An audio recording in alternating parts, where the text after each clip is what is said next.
नमस्कार, आप देख रहे हैं सी न्यूज भारत। मैं हूं आपके साथ प्राची तिवारी। वक्त हो गया है न्यूज बुलेटिन का। इस बुलेटिन में हम जानेंगे आखिर कहां किया गया जन विश्वास यात्रा का जोरदार स्वागत, कहां बनाया गया अल्पसंख्यक महासभा के तत्वाधान में गरीब मुसाफिरों के लिए निःशुल्क रैन बसेरा। सांसद उपेंद्र सिंह रावत की अगुवाई में मसौली चौराहा पहुंची जन विश्वास यात्रा का जोरदार स्वागत किया गया। सुबह से देर शाम तक तमाम भाजपा कार्यकर्ता यात्रा के आगमन एवं प्रदेश अध्यक्ष की एक झलक पाने के लिए डटी रही। प्रदेश अध्यक्ष स्वतंत्र देव सिंह ने सपा की अराजकता के खिलाफ जनता से समर्थन मांगते हुए सपा प्रमुख अखिलेश यादव पर जमकर निशाना साधा। उन्होंने कहा, अखिलेश यादव बार बार कहते हैं कि मैं आ रहा हूं, लेकिन वह क्यों आ रहे हैं, क्या करने आ रहे हैं। भाजपा अध्यक्ष ने मुख्यमंत्री योगी आदित्यनाथ के निर्णयों और प्रदेश सरकार की योजनाओं की चर्चा करते हुए कहा कि यूपी में माफियाओं गुंडों पर योगी सरकार का बुलडोजर चल रहा है। बाराबंकी से सीनू संवाददाता सरवर अली की रिपोर्ट। बाराबंकी में लक्ष्मी समाज सेवा ट्रस्ट के राष्ट्रीय अध्यक्ष उत्तम पांडे के आह्वान पर आज जहांगीराबाद चढ़ते रिचार्ज प्लान खराब, नेटवर्क डेटा चोरी 24-28 दिन को बढ़ाकर 30-31 दिन का महीना किए जाने के खिलाफ धरना प्रदर्शन किया गया। विशेष संगठन जो प्रदर्शन कर रहा है, ये निजी तौर पर व्यक्तिगत कर रहा है या किसी संगठन के बैनर तले कार्यक्रम कर रहा है? आज ये लक्ष्मी समाज सेवा ट्रस्ट का मैं राष्ट्रीय अध्यक्ष हूँ, उत्तम पांडे नाम है मेरा। और ये जो धरना प्रदर्शन चल रहा है, ये मोबाइल कंपनियों, सिम कंपनियों के खिलाफ चल रहा है, क्योंकि जो गरीब और उस तरह के लोग हैं सभी के पास लगभग मोबाइल है। पहले ऐसा होता था, कंपनियां आउटगोइंग और इनकमिंग बंद नहीं करती थी, अब बंद कर देती हैं। रिचार्ज प्लान काफ़ी महंगे होते जा रहे हैं और जिस हिसाब से ये कंपनियां अपने ग्राहक को लुभावने का काम करती हैं, अपने ग्राहक को सिम बांट करके इसके बाद रिचार्ज प्लान महंगे कर देती हैं, उसके खिलाफ ये धरना है। और ये धरना उनके खिलाफ है जो एक दिन कम कर दे रही हैं। दिन हमारा 30 और 31 दिन का महीना होता है और ये प्लान 24 और 28 दिन का दे रही हैं। पहले आप टैरिफ यूज करते थे, टैरिफ डलवाते थे, इसके बाद आपने पूरा डाटा फ्री ही कर दिया और फ्री करने के साथ साथ धीरे धीरे आप रिचार्ज बढ़ाते जा रहे हो। अगर कोई व्यक्ति है तो वो आगे अपनी समस्या को कहाँ लेकर जाएगा? तो ये धरना प्रदर्शन ही माध्यम है जो हम लोग कर रहे हैं। आज का जो विशेष कार्यक्रम है सिर्फ मोबाइल कंपनियों को लेकर ही है, ना कि और सी बहुत सारी महंगी चीज़ें हो गई, जैसे डीजल पेट्रोल बहुत सारे महंगे हो रहे हैं, उन मुद्दों पर भी बात की जाएगी या सिर्फ खाली पेट्रोल? समय पर हम लोग आवाज़ उठाते रहते हैं, चाहे वो खाद की समस्या हो, चाहे वो डीजल पेट्रोल की समस्या हो और चाहे वो गरीबों की, किसानों की, किसी की समस्या हो। लेकिन आज मुख्यतः हम लोग इसी मुद्दे पर धरना प्रदर्शन कर रहे हैं। जो कंपनियां हैं ये लूटना बंद करें, रिचार्ज प्लान सस्ते करें और अच्छी नेटवर्क की फैसिलिटी अपने ग्राहकों को उपलब्ध कराएं। शुभ नाम क्या लिखते हैं? उत्तम पांडे। किस पोस्ट पर हैं? राष्ट्रीय अध्यक्ष, लक्ष्मी समाज सेवा ट्रस्ट। बाराबंकी से सीनू संवाददाता मोहम्मद शकील की रिपोर्ट।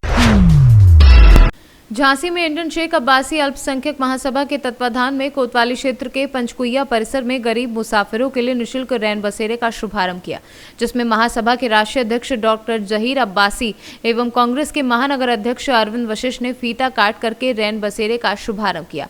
डॉक्टर जहीर अब्बासी ने बताया कि जो लोग गरीब मुसाफिर या ऐसे लोग जिनके पास रहने का कोई ठिकाना नहीं है, इस सर्दी के मौसम में उनके लिए रैन बसेरे का प्रबंध किया गया है। इसके साथ ही उनके भोजन का भी इंतजाम रखा गया है। देखिए, सेवा ही धर्म है और डॉक्टर शेख अब्बासी जो हमारे हैं, उन्होंने यहाँ पर एक रैन बसेरा का यहाँ आयोजन किया है और डॉक्टर जहीर अब्बासी और उनकी पूरी टीम सेवा भाव के साथ यहाँ पर जो गरीब लोग हैं, जो ठंड से सिकुड़ रहे हैं, उनके लिए भोजन की व्यवस्था और उनके ठहरने की व्यवस्था 15 दिन के लिए उन्होंने की है। और निश्चित रूप से 15 दिन के बाद भी यदि ज़रूरत लगती है, ठंड बढ़ती है, तो इस व्यवस्था को बढ़ाया जाएगा। यदि 20 अभी पलंग यहाँ पर लगे हुए हैं, यदि और ज़रूरत पड़ेगी तो इसको और बढ़ाया जाएगा और कोई गरीब व्यक्ति को ठंड में सिकुड़ने नहीं दिया जाएगा। ऐसा पूरा इनका अब्बासी समाज का जो इनकी अध्यक्ष हैं, उनका जहीर अब्बासी इस पूरी टीम को इस तरह से कर रहे हैं। कार्यक्रम था आज।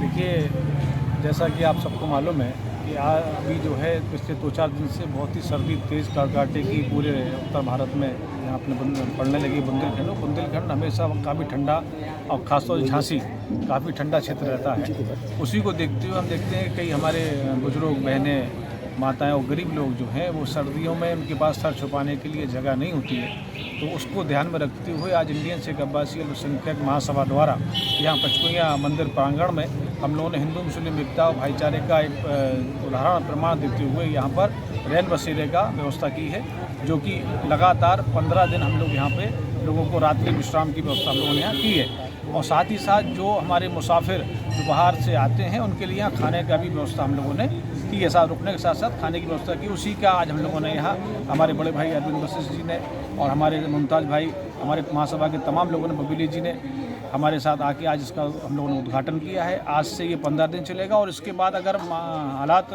ठीक नहीं हुए और ठंड ज़्यादा बढ़ी तो इसको हम आगे भी और बढ़ाएंगे और बढ़ाते रहे जब तक कि ये हम लोग सर्दी से लोगों को राहत ना मिले, तब तक इस कैंप का हम लोग यहाँ पे कितने लोगों की व्यवस्था हुई भाई साहब? अभी हमारे यहाँ करीब 20 लोगों की हमने व्यवस्था की है। यहाँ पलंग, रजाई, गद्दा, तकिया उनको सारी उपलब्ध कराया गया है। खाने की व्यवस्था की 50 लोगों के पर डे, प्रतिदिन 50 लोगों के खाने का व्यवस्था हम लोग रात्रि भोजन की यहाँ व्यवस्था की। अगर और बढ़ते भी हैं तो ये नहीं कि 50 ही करना है, अगर बढ़ते हैं 100 भी होते हैं तो 100 लोगों को भी यहाँ जो यहाँ आएगा उसको मैं क्या खिलाऊंगा, ये मैया का दरबार है, माँ शीतला का दरबार है और यहाँ वो खिला रहे हैं। हम तो सिर्फ जरिया है, माध्यम है छोटा सा। अल्लाह के फजल करम से जो भी हमसे बन पड़ेगा हम लोग यहाँ जो भी आएगा उसको पूरी खाने की व्यवस्था हम लोग यहाँ करेंगे। ब्यूरो रिपोर्ट, सी न्यूज़। भले ही कोरोना काल में पन्ना टाइगर रिजर्व पर सैलानियों के आने जाने पर प्रतिबंध लग गया था, अब जैसे ही कोरोना से राहत मिली वैसे ही सैलानियों की नववर्ष के लिए भीड़ उमड़ पड़ी है। जंगल के राजा को देखने के लिए लोग देश के कोने कोने से पहुंच रहे हैं, मगर आश्चर्य की बात तो यह है कि 5 जनवरी तक सारी ऑनलाइन बुकिंग फुल हो चुकी है। अब जो भी सैलानी टाइगर रिजर्व पहुंच रहे हैं अब उनको खाली हाथ लौटना पड़ेगा या तो समय का इंतजार, क्योंकि उनके पास सफारी के लिए कोई बुकिंग नहीं है। हालांकि ज़्यादातर पर्यटक सिर्फ नए साल का जश्न मनाने के उद्देश्य से पन्ना टाइगर रिजर्व पहुंच रहे हैं। कुछ पर्यटक तो दिन के साथ नाइट सफारी का भी मजा ले रहे हैं। बता दें कि 29, 30 और 31 दिसंबर और 1 जनवरी को हजारों पर्यटकों ने टाइगर रिजर्व के बाघों का दीदार किया। इसका कारण टूरिस्ट इलाके में टाइगर को आसानी से देखा जा रहा है, साथ ही अन्य जानवरों को भी लोग देखकर खुश हैं। पर्यटक अपने पूरे परिवार के साथ टाइगर रिजर्व पन्ना पहुंच रहे हैं। पन्ना टाइगर रिजर्व में माह अक्टूबर से कोर क्षेत्र में पर्यटन शुरू हुआ है और 3 शिफ्टों में पर्यटन चलता है। सुबह है, दोपहर में है और रात में भी हम लोग रात नाइट सफारी बफर क्षेत्रों में करवाते हैं। पर्यटकों का बहुत अधिक इसमें रुचि रही है और पर्यटकों का आना बहुत बड़ी संख्या में पन्ना टाइगर रिजर्व में इस बार रहा है। पिछले साल से अगर हम तुलना करें तो कई गुना पर्यटक इस बार पन्ना टाइगर रिजर्व घूमने के लिए आए हैं। इसका मेरी समझ से मुख्य कारण है तो टाइगर बहुत आसानी से पन्ना टाइगर रिजर्व में दिख रहा है टूरिज्म क्षेत्र में और इससे लोगों में बहुत बड़ा उत्साह है। तो पर्यटकों की संख्या में पिछले साल की तुलना में वृद्धि हुई है, बड़े ही खुशी की बात है। अब नए साल पे पर्यटन बहुत ज़्यादा पन्ना टाइगर रिजर्व में पर्यटक आ रहे हैं और लगभग 5 तारीख तक हमारी सभी टिकटें जो हैं वो फुल हैं, चाहे वो सुबह की हो या दोपहर की हो। लगभग दोनों हमारे कोर के जो गेट हैं वो टिकटें पूरी फुल हैं। बफर क्षेत्र में पर्यटन भी अच्छा चल रहा है पिछले 8-10 दिनों से और अगले 5 जनवरी तक वहाँ पर भी टिकटों की बिक्री में बहुत भारी संख्या में बढ़ोतरी हुई है। तो अगले नए साल और 4-5 जनवरी तक जो है ये पर्यटन मेरे ख्याल से इसी प्रकार से जारी रहेगा। पर्यटन सर क्या माना जाए जो इससे जुड़े हुए लोग हैं पन्ना टाइगर रिजर्व से, कहीं ना कहीं उनके रोजगार में भी वृद्धि हो रही है सर? हाँ, ये बिल्कुल सही बात है कि जब पर्यटक यहाँ पे आते हैं तो जो पर्यटन क्षेत्र जो कि माना जाता है सर्विस सेक्टर है और सबसे ज़्यादा रोजगार पैदा करता है, तो ये पर्यटन यहाँ के लोगों के लिए बहुत अधिक रोजगार पैदा करता है। ज़्यादातर लोग जो हैं वो लोकल ग्रामीण लोग हैं जो इस क्षेत्र से जुड़े हुए हों, चाहे वो जिप्सी ड्राइवर के रूप में हो या गाइड के रूप में हो, वो सभी लोकल ग्रामीण हैं जो इससे जुड़े हुए हैं। होटल में भी जो लोग कार्य करते हैं, अलग अलग कार्यों में संलग्न हैं, वो भी यहीं के लोकल ग्रामीण हैं जो वो हैं। और अभी कुछ माह पहले हम लोगों ने पन्ना टाइगर रिजर्व की तरफ से एक स्टडी की थी टूरिज़्म के ऊपर, तो हमारा ये एक मोटा मोटा आकलन था कि करीबन 20 करोड़ रुपए की सालाना इकोनॉमी पन्ना टाइगर रिजर्व के टूरिज़्म चलने की वजह से इस क्षेत्र में है। मेरे विचार से जैसे जैसे टूरिज़्म बढ़ता है तो इकोनॉमी और बढ़ेगी और यहाँ के लोगों को रोजगार के बहुत अच्छे साधन उपलब्ध होंगे। सर ओमिक्रॉन को लेके क्या तैयारियां, क्या क्या सावधानियां बरती जा रही हैं? जैसे जैसे ओमिक्रॉन के मरीजों की संख्या बढ़ पन्ना से सीनू संवाददाता सौरभ साहू की रिपोर्ट। आंगनवाड़ी कार्यकर्ता और सहायिका ने मिलकर छीन बच्चों के मुंह से हफ्ते भर का निवाला। 25 दिसंबर से 31 दिसंबर तक नहीं खुला आंगनवाड़ी केंद्र का ताला। स्कूल की क्रिसमस डे की छुट्टियों के साथ ही मनाया गया आंगनवाड़ी का भी अवकाश। महिला बाल विकास अधिकारी ने दिए जांच के आदेश, किया नोटिस जारी। आंगनबाड़ी तो शनिचर से नहीं खुली। हाँ, मतलब जो दिन से बड़े दिन की छुट्टी पड़ी उस दिन से बंद है। उस दिन से बंद है। तो ऐसे में बच्चन को खाना वाना काय का बनाओ हुए? नहीं बंद। हाँ, तो स्कूल आंगनबाड़ी को तो कोनो उचित नहीं है कि बंद रहे आंगनबाड़ी। आंगनबाड़ी नहीं रहा बंद। तो ये तो सहायिका और कार्यकर्ता नहीं आती का? आओ थी। हाँ, जो दिन से छुट्टी पड़ी उस दिन से नहीं। उस दिन से नहीं आई। हाँ, तो ऐसे में खाना बच्चन को गौ न हुए। अब ऐसे में क्या खा रहे बच्चे बेचारे? अब छुट्टी रही सो नहीं आएंगे। हाँ, को है तो सहायिका हैं और अमित महाराज की घर वाली। का नाम है? नाम पता है उनको? किन? कार्यकर्ता को आतो। आतो? हाँ। और इनको का नाम? मुलायम। मुलायम। आप खुद सामने खड़े हो तो खुद देख रहे हो। कब से नहीं खुला है ये मान लो 2-4 दिन से नहीं खुला है। हाँ, पहले खुलता रहा है। हाँ। तो यहाँ पे जो भोजन वगैरह देखा है ये किस टाइम बनता है? ये भोजन वगैरह मान लो सवेरे भी बनता है, नाश्ता में, और 2 बजे भी देते हैं। कितने बच्चे आते हैं? आते हैं 10-15 बच्चे आते हैं। हाँ, वो आंगनबाड़ी वाले। आज नए साल का आखिरी दिन है किंतु आंगनबाड़ी बंद है। जी बंद ही है आज तो। 3-4 दिन से तो कौन नहीं आए यहाँ, लेकिन सभी लोग आते थे, लेकिन 3-4 दिन से टोटल बंद है। क्या कारण है कि बंद है? अब कारण आप खुद समझ लो कि कारण कोई तो कारण होगा जब तो बंद है। भाई ठीक है, अगर छुट्टियां भी पड़ी हैं बड़े दिन की तो आंगनबाड़ी तो बंद रहना नहीं चाहिए। हाँ, ना रहना चाहिए। स्कूल की छुट्टियां हैं ना कि आंगनबाड़ी की? हाँ, स्कूल की छुट्टी, आंगनबाड़ी की कोई छुट्टी नहीं है। कौन कौन पदस्थ है यहाँ पे? आतू कहते हैं पंडित जी। हाँ, और उसमें सहायिका जो उनका दी चौधरी है। हाँ, तो जो कार्यकर्ता है वो आती हैं यहाँ पे? आती हैं, लेकिन 3-4 दिन से बिल्कुल नहीं, टोटल नहीं आई। हाँ, ऐसा सुनने में है कि उनकी शादी हो। पन्ना से सीनू संवाददाता सौरभ साहू की रिपोर्ट। बदायूं जिले के नगर वजीरगंज में क्षेत्राधिकारी शक्ति सिंह ने स्कूलों में दौरा किया। श्री देवकी नंदन सेनानी स्मारक इंटर कॉलेज में प्रधानाचार्य से पूछताछ करते क्षेत्राधिकारी शक्ति सिंह ने स्कूलों में जगह जगह सीसीटीवी कैमरे चेक किए एवं स्कूल में बूथ के लिए स्कूल चेक किए एवं व्यवस्थाएं देखी। बदायूं से सीनू संवाददाता चंद्रकांत की रिपोर्ट।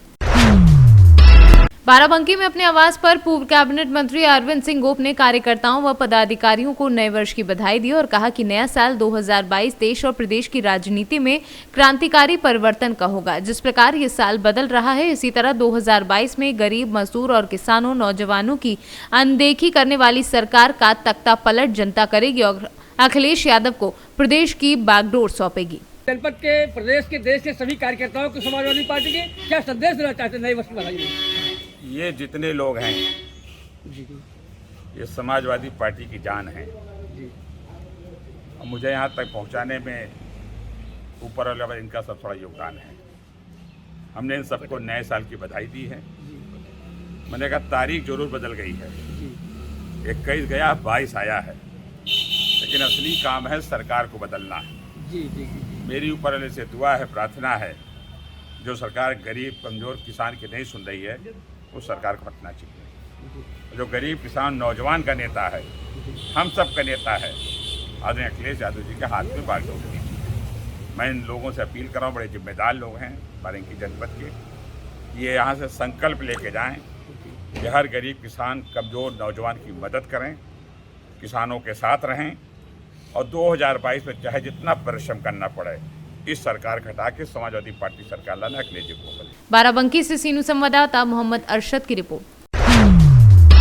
नववर्ष प्रारंभ होते ही जहां एक और लोगों द्वारा सुखद जीवन के लिए मनोकामना की जाती है, वहीं दतिया आबकारी द्वारा वर्ष के प्रारंभ होते ही जिले के अवैध शराब से मुक्त कराने के लिए कार्यवाही कर संदेश दिया गया। प्राप्त जानकारी के अनुसार दतिया कलेक्टर संजय कुमार के दिशा निर्देशन में एवं आबकारी प्रभारी केएल भगोरा के नेतृत्व में यह अभियान चलाया गया। दतिया से सीनू संवाददाता नितिन दांत्रे की रिपोर्ट। मध्य प्रदेश शासन के गृह मंत्री डॉक्टर नरोत्तम मिश्रा अल्पप्रवास के दौरान शनिवार की शाम पहुंचे। दतिया के बड़ौनी तहसील स्थित ग्राम निवरी, जहां आमजन लोगों से मुलाकात कर उनकी समस्याएं सुनी एवं सर्दी के इस मौसम में महिलाओं व पुरुषों को गर्म कपड़े, स्वेटर एवं शॉल का वितरण किया। इस दौरान मंच से संबोधन के दौरान गृह मंत्री डॉक्टर नरोत्तम मिश्रा ने कांग्रेस पर शब्दों का जोरदार प्रहार किया। कल कैंप कितने बजे? कल 12 बजे यहाँ पर पटवारी साहब, आरआई साहब, सीएमओ साहब और तहसीलदार साहब सब लोग आके जो रमेश भाई साहब ने विषय उठाया है आदिवासी जी ने, उसका कैंप लगेगा प्रमाण पत्र के लिए। अब लाल सिंह जी बोलेंगे।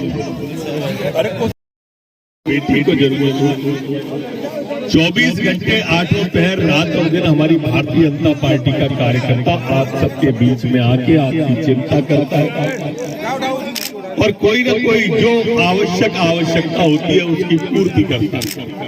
बाढ़ आ जाए कभी कांग्रेस के लोग नहीं दिखेंगे आप, सूखा पड़ जाए कभी कांग्रेस के लोग नहीं दिखेंगे आप, लेकिन चुनाव आता है जैसे ही आ जाते हैं बाकी के सब लोग चैतिया बन के आ जाते हैं, जैसे चैत काट में आए।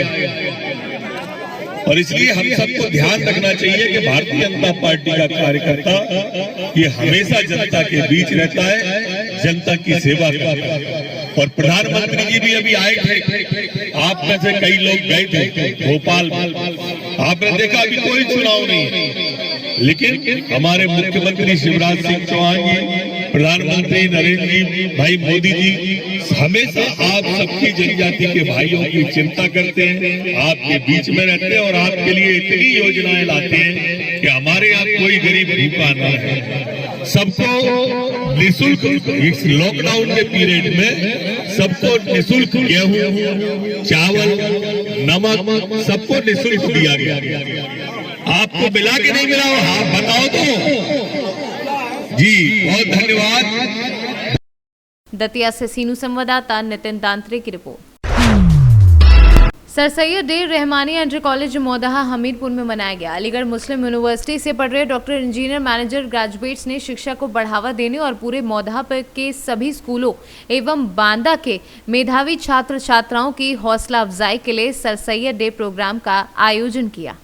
हमीरपुर से सीनू संवाददाता अमित सक्सेना के साथ अब्दुल समीर खान की रिपोर्ट।